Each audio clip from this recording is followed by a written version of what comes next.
field trip nila Kitty sa school nung weekend and ito na lahat ng mga kaganapan. Dito nga pala kami pumunta sa may Santa Elena Fun Farm and actually second time na namin pumunta dito. The first time kasama namin yung mga besties. Pero kahit second time na namin to, iba pa rin yung experience lalo na nag-prepare din sila teacher ng mga iba't ibang activities. Habang inaantay namin dumating yung mga classmates ni Kitty, naglaro muna kami dito sa may TP house. Tapos natuwa naman ako kasi nung dumating naman yung mga friends ni Kitty, talaga naman tumakbo siya, nilapitan niya isa-isa tapos hinug niya sila. Oh, so cute. So ayun, nag-start na nga yung mga activities tapos tawang-tawa kami dito kay Kitty kasi hindi niya talaga ma-shoot itong ball sa sako. Abaw. Pero with perseverance and motivation, na-shoot naman. Anyway, yung next is pumila kami para sa boat ride and habang nag-aantay, dumaan muna kami dito sa may Turtle Island. And nung turn na namin, may tinanong na riddle sa amin si teacher pero bago yon song number muna. Roll, roll,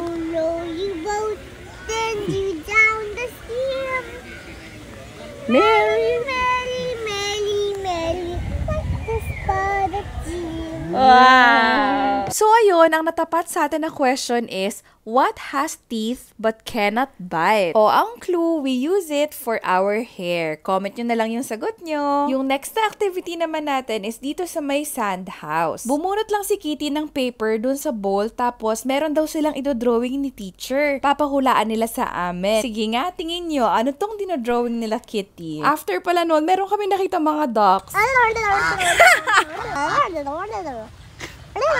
That's not a turkey! After dito, dumiretso muna pala kami sa mga animal feeding na station. So, yan, nagpakain kami ng, ano ba to, cow o carabao? Tip pala or warning sa mga parents na kung magpapakain tayo, siguro parents na lang ang humawak ng food kasi ang lakas nila, baka mahila yung mga kids or baka ma-splinter, masugatan yung kamay nila sa food. Ito na yung pang-apat na activity, rope and tire yung tawag. So, ayan yung rope, akyatin mo, and then, similar dun sa first na activity, merong mga tire na kailangan yung lakaran and then at the end, ipapa-wave dun sa mga kids yung flag. Actually, ang dami pang activities dito na pang team building tulad niya, no, yung mga spider web.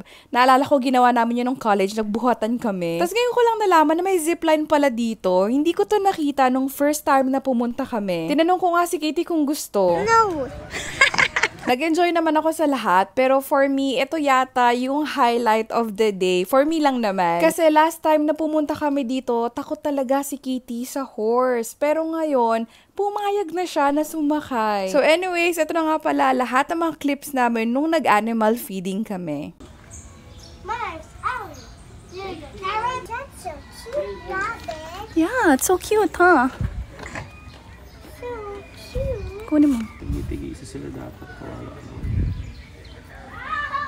Rabbit. Not too loud. Kami. Rabbit. Daginipig naman anak ko. Bye. Bye. Go. Ay, okay lang po.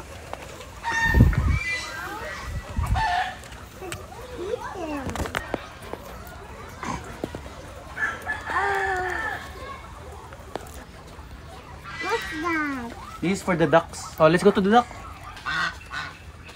Like this, ha? Like this, oh.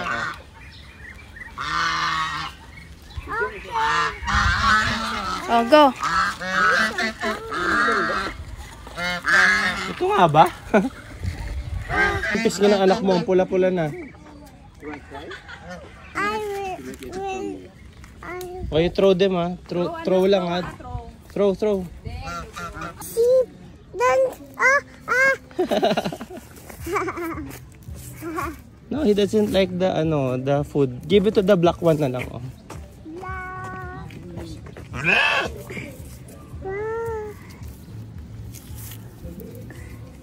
Want more?